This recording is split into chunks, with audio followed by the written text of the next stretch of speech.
Bonjour et bienvenue dans ce nouvel épisode de Rambobinette, le podcast qui donne la parole à nos aînés.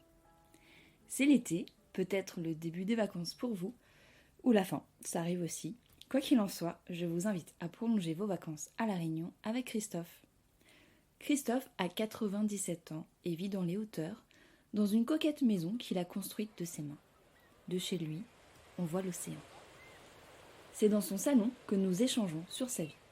Je découvre un homme qui a toujours travaillé pour nourrir sa famille et ce dès le plus jeune âge. Un homme qui n'a pas eu une enfance facile et qui a voulu offrir mieux à ses 7 enfants. C'est aussi un homme très croyant qui dit que sa foi l'aide au quotidien. Je vous laisse découvrir son histoire et la partager si elle vous a plu. Christophe est né à La Réunion le 25 juin 1925.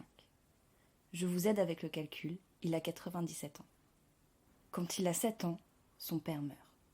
Pour faire vivre la famille, sa maman décide alors qu'il doit travailler. Je commençais de travailler déjà à 7 ans. C'est pour ça qu'on m'a pas gagné l'école. Son travail consiste à surveiller un petit garçon de 2 ans et à jouer avec lui. C'est une lourde responsabilité pour un si jeune enfant. Vers 8 ou 9 ans, il change de travail. À 8-9 ans, je travaillais dans la cour des gens pour enlever l'herbe dans les fleurs. Il ne va pas à l'école et le regrette. Sa vie aurait peut-être été différente. Mais il me dit que maintenant, il l'accepte puisque ce n'était pas sa faute. Puis à l'âge de 15 ans, en pleine guerre, il travaille dans les champs de haricots, là où se tient maintenant un petit aéroport. Mais j'ai travaillé. J'ai travaillé ici, dans la guerre. Pas besoin de dire où dans la guerre, c'était dur. Il fallait aller, vous connaissez, vous avez vu le piafond là, où l'avion arrive ici, non? Je sais pas. Mais tout le piafond, c'est ce que vous voyez là. Et on allait travailler là pour gratter la terre, planter d'haricots, gratter de cannes. C'est la guerre et la vie est difficile pour tout le monde. Difficile. Difficile même pour les habits.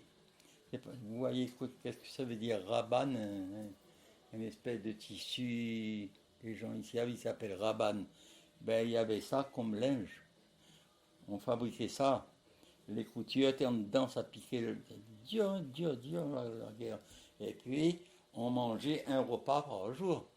Si on mangeait tous les ravages qu'il y a un moment que vous avez trouvé comme ça, on pouvait s'y vivre. Hein. On était dur pour nous la guerre. Hein.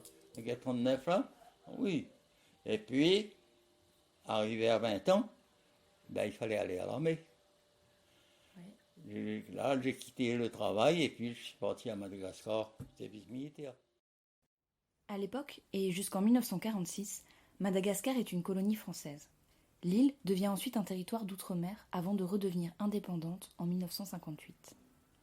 Au début, Christophe a un peu peur de se rendre sur une île inconnue, mais il me confie avoir apprécié l'expérience. Enfin, c'est le moment de rentrer à La Réunion, son île. Il devient maçon et très vite chef d'équipe. Il a construit des kilomètres de routes, des lacets sans fin dans la montagne, sur un territoire hostile. Il en a fallu du travail pour viabiliser ces routes, et quiconque les a empruntées ne peut qu'admirer le travail de ces hommes réalisé à la force des bras. J'ai travaillé pendant 12 ans avec un patron, faire les routes. Depuis Saint-Benoît, en montant. Je dois passer les plaines, oui. Oui. Ben, depuis au kilomètre 6 en bas, jusqu'au plateau de source, et sauf le petit bout où il y a des maisons, là, le village. À part que ça, tous ces virages-là, ça est passé dans mes doigts, dans ma main. Pour mettre la ligne, pour les maçons travailler, tout ça. Vous voyez comme les gens écrivent de soi, mais moi, quand je passe là, pour moi, c'est comme un rêve. Lorsque son patron meurt, il décide de se mettre à son compte et lance une entreprise de construction de maisons. Il a d'ailleurs construit de ses mains, tout seul, 2 maisons pour sa famille. Ça lui a pris 20 ans. Mais il l'a fait et il en est fier. Ça sort de ses mains comme les routes. En plus, je peux vous dire qu'il a choisi un bel endroit avec une vue magnifique. De sa fenêtre, il voit les petits avions de l'aéroport de Pierrefonds, les hélicoptères et l'océan, les vagues au loin. Ça lui fait passer le temps, surtout quand il y a des éruptions au piton de la fournaise et que les touristes se jettent dans les hélicoptères pour les survoler. Plus tard, faute de travail suffisant, il part en métropole, du côté de Nîmes. Il laisse sa famille derrière et revient quand il peut. Il travaille dans une usine de meubles et il transporte les pièces finies dans le magasin. Il adore ce boulot. Mon meilleur souvenir, franchement, je vous dirais que c'est quand je travaillais en métropole. Quand je travaillais en usine, là, usine de meubles, et que j'allais livrer tout ça depuis Béziers jusqu'à Nice, pour moi, ça a été vraiment bien. Vraiment, vraiment. Ça vous plaisait? Ah oui. Oui. Il était heureux dans son camion avec la radio et les paysages. Il se souvient surtout du pont du Gard. Il en parle avec des étoiles dans les yeux. Il dit que c'est une construction magnifique et impressionnante car elle a été réalisée sans ciment. Sa carrière se finira à La Réunion à 58 ans suite à une blessure sur un chantier. Maintenant qu'on a parlé de sa vie professionnelle, parlons du reste, sa vie de famille. Sachez d'abord que Christophe a été marié 3 fois. La première fois, il a 24 ans. Ils ont 7 enfants ensemble. On ne voit plus très souvent de si grandes familles. Et Christophe le comprend car il le dit, ce n'était pas facile, surtout financièrement. Il le prend avec humour et explique comment il nourrissait sa famille. Chez nous, le matin, ils mangent de riz, pois et rogaille tomate, le matin. Et le soir, ils mangent rogaille tomate, riz et pois. Tous les jours comme ça. Oui, mais c'est comme ça. Malgré beaucoup d'amour et une belle famille, le couple divorce après 33 ans de mariage. Ils ne s'entendaient plus. Ça arrive. Plus tard, ils se remarient. Quand on a séparé que ça, j'ai remarié avec un autre, on a fait juste 15 ans. 15 ans, la date d'anniversaire, elle est morte. Après ce triste épisode, il reste seul un temps. Mais il n'aime pas la solitude. Il dit qu'on est fait pour être à deux, comme dans le jardin d'Éden. Alors, il se remarie une dernière fois. Quand je lui demande s'il a un regret dans la vie, il me dit oui. Je regrette de ne pas connaître lire. Parce que je vais vous dire, je suis un chrétien. Un chrétien il faudrait lire la Bible, mais j'arrive pas à lire. Il faut que les autres y lisent pour moi. Ça, je regrette. J'aurais bien voulu savoir. Parce que dans la Bible, il raconte beaucoup de choses. Hein. Beaucoup. Spirituelles, là, surtout.